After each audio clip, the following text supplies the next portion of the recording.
আলহামদুলিল্লাহ আজকে রাতে আমরা বেরোইছি মাছ মারার জন্য। তো কি মাছ মারি এবং কি দিয়ে মাছ মারতাছি সেটা আপনাদেরকে দেখাই। দেখেন যে কি পরিমাণ মাছ আমরা মারছি। আজকে রাতে আমরা মাছ মারবো এবং সেটা কালকে খাবো। ঠিক তার আগের দিন তাই করছি, আজকে এই কাজই করব। এই যে দেখেন মাছ, হ্যাঁ দেখছেন কি মাছ মারা হয়েছে টাটা দিয়া। এই যে দেখেন টাটা দিয়া মাছ মারা হয়েছে। আর এই যে ব্যাগটা দেখি, ব্যাগটা খুলো, ব্যাগটা দেখাই দিই। এই যে দেখেন ব্যাগের ভিতরে কি পরিমাণ মাছ। এবার একটু ভাঁদেরকে এই যে দেখেন, এই যে ব্যাগের ভিতরে মাছ এবং এই যে টেটার মাথায় মাছ। হ্যাঁ, আমরা রাতের বেলা বেরোইছি মাছ মারার জন্য। আজকে আমরা অনেক মাছ মারবো। কি কও সাহেব? হ্যাঁ ভাই, ঠিক আছে, ওকে।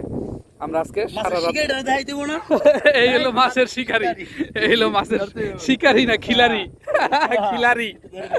তো এই হলো কি ব্যাপার।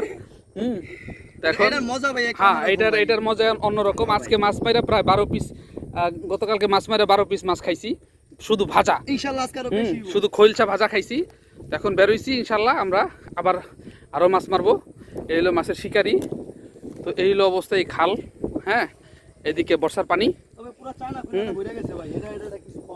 চায়না পুরা চায়না খুললা নাকি, চায়না খুললা দিয়ে ভরে গেছে, দেশি খুললা নাকি নাই। হ্যাঁ, দেশি কোনো মাছই পাচ্ছে না। তো যা পাইতেছি সব হচ্ছে চায়না খুললা, এই আর কি।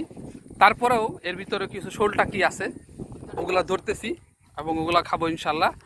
ভাজা হবে আর দো পেঁয়াজা হবে। ওফ, ছোট ছোট করে প্লেট ভরে গরম ভাত দিয়ে পেঁয়াজ দিয়ে যখন দো পেঁয়াজা, উফ ওরে শান্তি, উফ সেই রকম হবে, সেই রকম।